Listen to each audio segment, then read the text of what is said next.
If you listen to the rhetoric, through the warnings, the threats of Mr. Trump, who is not predictable anytime, anywhere in the world, he is not predictable for anybody, especially not in foreign policy.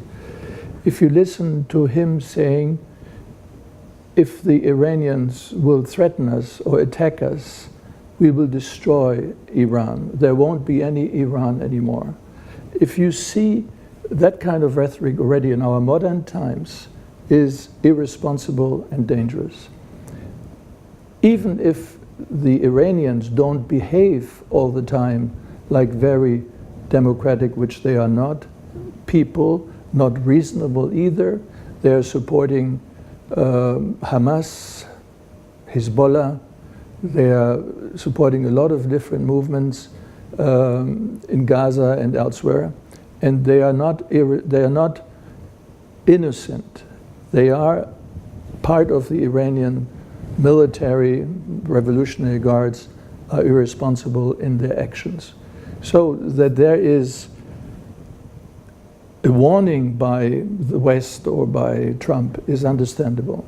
But if you send airplane carriers with heavy armament, including a bombardier unit to that area, if you are moving into the Strait of Hormuz, the Persian Gulf, if you do that kind of threatening gestures, you are in danger of provoking an incident.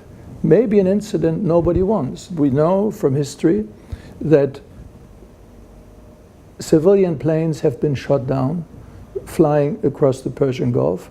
And if this kind of thing happens at this time as we are, it is tremendously dangerous because you don't know how Iran will react. But to say that Iran is threatening to build nuclear weapons, it is not true. It is not true. It was not true. It has been proven that the treaty they did with the Europeans and the Americans at one time, they have followed, and they were apparently honest about what they were doing. The Americans canceled it. The Americans canceled it because Trump does not like Iran, and Trump likes to help Israel. Israel is the enemy of Iran. Saudi Arabia, a friend of Trump, is also the arch enemy of Tehran. You have the war in Yemen, which is one side, the Americans supported the Saudian activity. On the other side, certainly, the activity of Iran supporting the Houthis. So there are so many elements coming together that there is a danger of war, of an unwanted war maybe, but there is also another important issue in all this. The Americans are using a very, very particular weapon, which is sanctions. Sanctions is economic warfare, and sanctions is threatening the existence of the mullah regime in one way or the other. I believe that sanctions have been proven a disaster in history. In some areas it has bothered people, like the Russians are sanctioned by the Europeans and the United Nations and the Americans because of the occupation of Crimea. But if you look at the history, what they do to Iran now, they're blocking, for example, they're blocking off, and they have changed their opinion about this, they're blocking off oil sales of Iran to China, to India, to Turkey, to South Korea, which is a business of $50 billion, which is 40% of the economy of Iran. So what they are trying to do is trying to throttle, to kill the regime. What they hope is to provoke a reaction of the people of Iran. The folly and the stupidity of this is that it has never worked. What they will do by having this kind of blockade, they will cement the national pride of the Iranians, and nothing changes.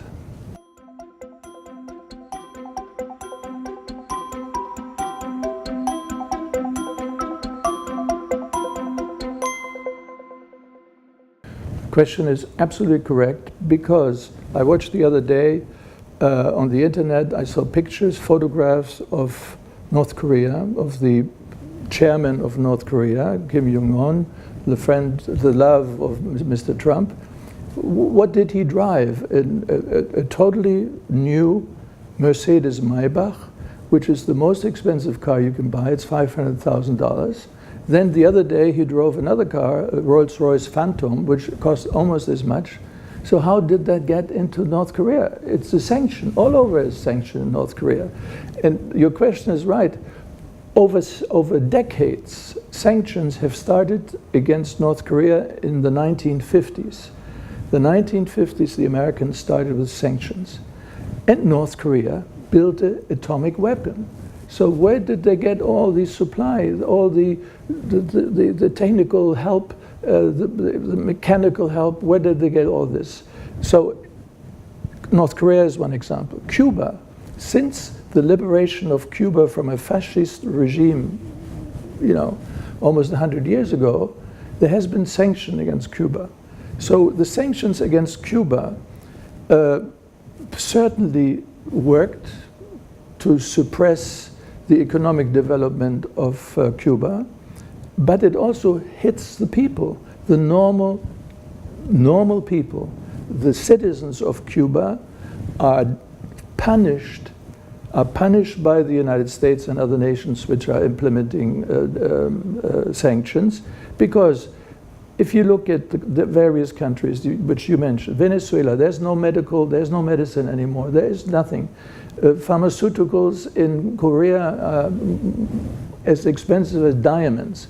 Cuba, Cuba has a very good health system, but they don't have any pharmaceutical medicine, nothing anymore, because of sanctions. So if you want to destroy a country or a regime, like say the regime of Castro before, they didn't achieve it, because there are so many different systems, so many people making money out of helping. For example, North Korea is helped by the Chinese. They're transporting oil for the North Koreans. The Russians are buying coal from North Korea. And everything is illegal, but it's done anyway.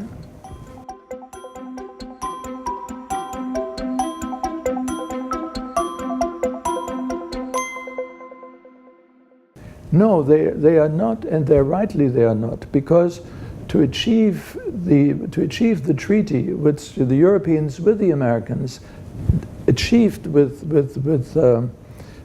Iran was a treaty which helped to slow down, at least, or not to block totally, but to slow down the possibilities of Iran to develop a nuclear weapon.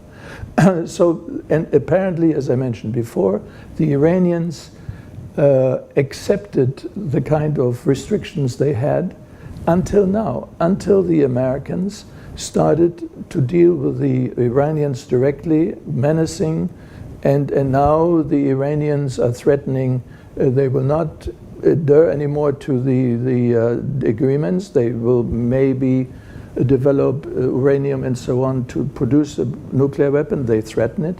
And the Europeans tried to find a stability, because there is one country with a nuclear weapon in the Middle East, and that's Israel. The other country which thinks about developing nuclear weapons is Saudi Arabia. The other country is Iran. And all of these countries are neighbors of Europe, of continental Europe. For the Americans, they're far away. But for Europeans, for the countries of the Middle East, these are threatening developments for which the United States are very much responsible.